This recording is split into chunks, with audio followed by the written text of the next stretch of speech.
Okay, so here we are live, and this is something that I got from Amazon yesterday. And this is the first for this show of Power Stars from Boss Fight Studios. Now, I've reviewed some figures from Boss Fight Studios on this channel before. Usually it's the 3 3/4 inch ones. I know I did Zorro, and I know I did the Phantom, and this is a new line from them. Well, it's new to me anyway. I caught this one on Amazon for like $15, and then I got the other one, Thun. I got him for like $12, so I'm pretty excited about these. You notice that there's three Flash Gordon characters on here, and the one I'm missing is Flash Gordon. Well, that's because these were the ones that were on sale, so I got them. Hi, Aunt June. How you doing?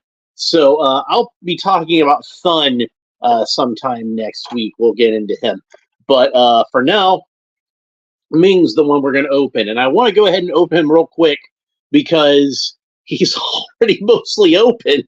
they they used apparently like some really light glue on here. Like I guess it was done at the same factory that McFarlane had the Detective Batman figure. Oh, and June, I figured out how I can put the I could put people's comments up on the screen. How about that? So isn't that neat? So yeah. Very lightly glued. He's almost coming off already. Let's just go ahead and peel him off. And look at that. Look at that. There's barely any place where the packaging is torn. Just a little bit here on for me it's the left hand side. For you it would be the right hand side. Right over here you see on Ming's shoulder and thigh on the artwork. But the plus side is that I have a package that a card back that's pretty much intact. But the bad news is for anybody who wants to keep these figures on the packaging, that's going to make that a little more difficult. So, and Fun is actually starting to peel off in a couple of spots. So you notice that, and I do still have a Superpowers package over here. The design of the package is vaguely reminiscent of Superpowers. Like McFarlane copied Superpowers pretty closely, but Boss Fight couldn't really copy it as closely with their line. But you can see the inspiration is clear, and even the artwork to me looks like very much in the style of Jose Luis Garcia Lopez. If he was to draw Ming the Merciless, I'm pretty sure that's what it would look like. It might even be him for all I know. Anyway, it does have a bio here on the back, so let me go ahead and read that. Flash Gordon, Ming the Merciless, the tyrant's tyrant, one to whom the worst in all the galaxy pay homage, a genius scientist with a knack for breaking the stoutest with his in-depth knowledge of pain and the means of inflicting it. There are none who can hope to defeat or match him. All who have tried are dust, the ground beneath his triumphant feet. But of course, there is one man who will, challenge Ming the Merciless. Nothing but a man, but he will never fail. All right. His conquering of the planet Mongo gave him access to an army and a plethora of fantastical weaponry. Ming's desire for power knows no bounds. His appetite for destruction cannot be sated. Yeah, I'm a fan of Guns N' Roses too, Ming.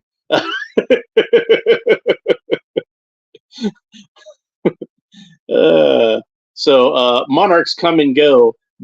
Only the great Ming the Merciless is forever. Hail Ming! But yeah, like I said, we know there's one guy who's going to stop Ming the Merciless, and that's Flash. And I'll be getting his figure soon. I did order it. Got some Amazon gift cards scraped up and went ahead and ordered that this morning. And so that'll be on the way shortly.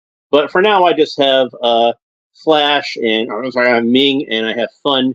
And I have from Big Bad Toy Store, I have the Phantom on back order. So hopefully I'll get him soon. He was the one that sold out first. So I wasn't able to get these figures until recently. I don't remember exactly when they came out. I know they've been out for at least like a month or so, and they were like up for pre-order like years ago. So I want to say November of 2022 2022. So Ming has a few accessories. He has this cutlass type sword. So he's got a handguard to it.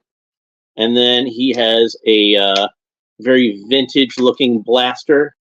Or they didn't call them blasters back then. This would be called a ray gun. And we can see that both of those are gold. And it looks like they are painted gold. So you're probably going to want to be careful with those so you don't scrape up that gold paint. Because, you know, the metallic paint can sometimes be a bit more delicate than some of the other paints. And then we have Ming himself out of the card. And he looks pretty darn cool. I love the head sculpt on this guy. He looks a lot like Charles Middleton from the classic Flash Gordon serial. So since this is the first one I've ever opened up, we should go over the articulation, talk about that a little bit. So he does have a head that rotates all the way around, but that knocked his cape off. We'll just take the cape off for now. We'll leave it off for now. So the head rotates all around. He does have this collar piece that's loose. And I suppose that, you know, when you have the cape off, you can press it all the way down against his torso like that. And it does seem to fit pretty well when they do that. But I think it's supposed to be loose. So then when you put the cape onto him, it should clip at the back of his neck. And they want to leave some space for the cape. So, and it's a short little yellow cape. We'll talk more about that in a minute. So arms rotate all the way around the shoulders. All these joints are nice and tight. There we go. Kind of worried they're too tight. I don't want to break them or anything. Oh, it's really tight. But yeah, you can get the arms to rotate all the way around. Just being careful with them. I don't want to break them. Okay. And legs kick up about that far. And kick back about that far. So he can do the splits no problem. Not quite as well as like a regular superpowers figure, but well enough. And then knee joints bend about that far. And he does have pinless knees. It looks like that's injection molding because it does not look like it's you know, the harder plastic of the legs there sandwiched over them. So that's how that works. And you can see that Ming has a mostly purple outfit, 2 shades of purple. One is more like a plum purple, and one is more like a very light lavender. And then he's got some gold accents. He's got the Starburst emblem on his chest, like we generally think of Ming as having. He's got like that really cool goatee. And the goatee does go through his whole chin, so I guess it's not really a goatee per se, but you can see it hangs down in that Fu Manchu type style. He just looks a lot like Charles Middleton. That's just such a great likeness. I don't know if they bothered to get the likeness for Charles Middleton, but it does look just like him.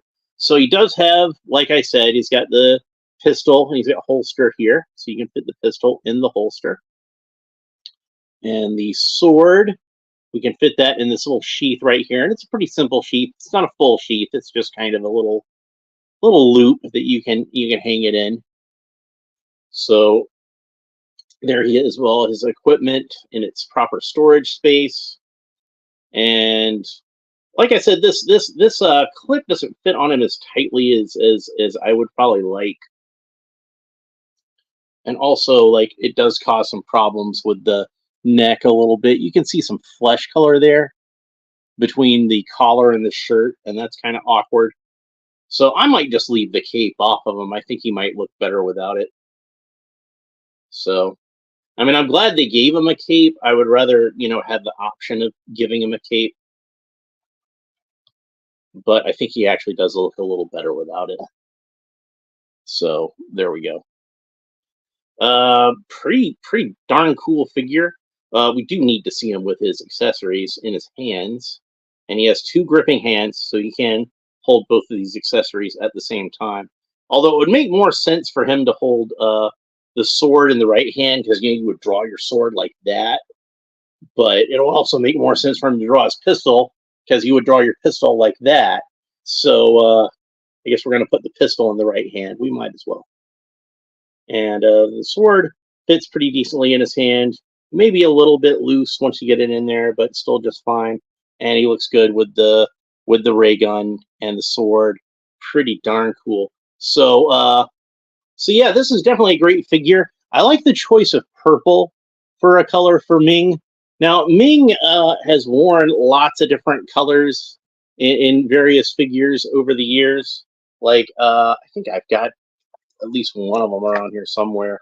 The original Mattel figure, which, of course, oops, knocked something over.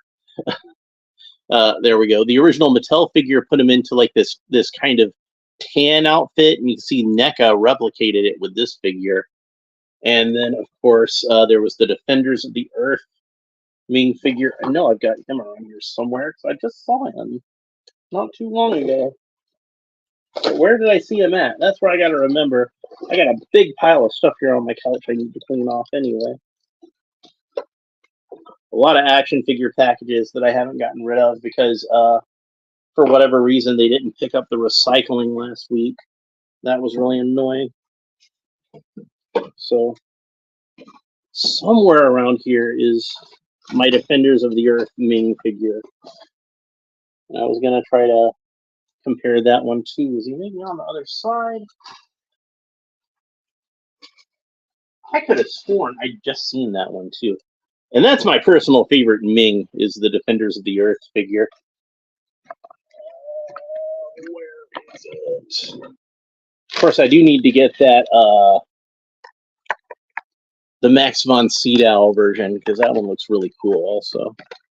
And I need to get the Sam J. Jones Flash Gordon. So, I got the Volton figure, and Volton is, of course, the one that like I wanted the most out of that whole line anyway. So, I'm not complaining about that. If I'm only able to get one, I'm glad that was the one that I was able to get. But I still do want to get the other two at some point. Man, where is he? Anyway, that Ming had a purple outfit too, which you would see for yourself if I could find it. I do have the video of that up, that you can go and watch it. Maybe when you're done with this one, if you got nothing else to do and you feel like watching me talk some more about Ming the Merciless. There, of course, are worse subjects to hear me speak on. Man, I don't know what I did with it.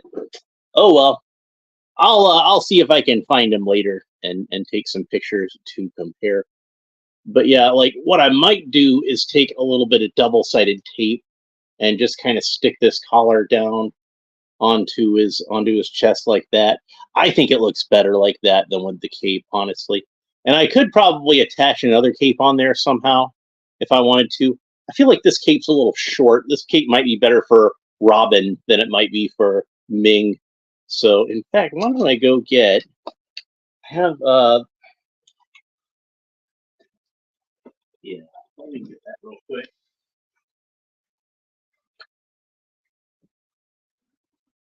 I had the Superpowers Robin that I'd picked up recently, and he didn't have a cape, so I just put this McFarlane Superpowers cape on him. Let's see how well the Ming cape looks on Superpowers Robin. Like I said, I don't think their clip is quite as good as a Superpowers clip. It doesn't seem like it's quite as big. It's a little too small, I think. But that cape does look good on Robin, doesn't it? So yeah, I'll do a height comparison. So Robin's a little bit shorter than Ming. Green Lantern is probably about the closest thing I have to he's about the closest thing to average I think that a superhero could be in the Superpowers line, so we see that. This is a really nice homage to the Superpowers line, and in addition to being a really nice figure of a Flash Gordon character. Oh yeah, and let me put the McFarlane cape on to this Ming and see what it looks like. I think that actually probably might look a little better on him just because of the way that that cape is made. It should cover up a little bit more of his neck. Ah, yeah, that looks really good with the McFarlane, the Tim Drake Robin cape on there. That works fine, I think. So I might just leave that cape on him, honestly. I think that works out pretty well on him. Of course, if you wanted him to have a purple cape, oh, what about the cape from the Batman of Zur-En-Arrh? Let's try that on him. See what he looks like with a purple cape. Yeah, that's pretty sharp. Of course, he does have that Batman scalloping on there, but if you don't mind that, it looks pretty good. Or you could trim it off if you wanted to. Whatever. I don't know if I feel like buying another Batman of Zur-En-Arrh just to get an extra cape for it. But you know, there's people who sell reproduction capes on eBay, so you can pick one up there. But yeah, I think that the McFarlane Robin cape might work better on this guy than the one that he actually came with. It covers up the fleshy colored on the neck, and yeah, that looks good. I think that looks really good. Anyway, that's pretty much it for this one. Sometime in the next week, I will open up Fun, and I will probably have Flash by then. And I do also have one more Superpowers figure to open, which is Sinestro, the yellow version of Sinestro. And I know I've got a bunch of them that are supposed to come from Amazon on May 2nd, but we'll see if they actually show up. Anyway, that's pretty much it for this episode. Thanks for watching. I hope you enjoyed it. Thanks to my Aunt June for stopping by. It's always fun to see her. If you want to be cool like my Aunt June and catch these when they go live, make sure you like and subscribe and hit the little bell, all that fun stuff down below. Leave a comment. Let me know what you think about this figure and what you think about Ming the Merciless in general. I think they did a really impressive job making these Superpowers style figures with these Flash Gordon characters, or at least Ming. And, you know, I haven't seen Flash yet. He looks pretty cool in the package. Thun looks pretty cool in the package. Ming looks pretty cool out of the package. So, and I'm looking forward to Phantom whenever I can get Flash and the Phantom. Those should be really cool. I did like the Defenders of the Earth cartoon a lot when I was a kid, but I never really had any of the figures. And I think part of what the reason why I wound up not getting those was because, well, they weren't really in scale with my beloved Superpowers figures at the time. So now I have Flash Gordon figures that can interact with my Superpowers. How cool is that? Anyway, we'll talk to you next time. Bye.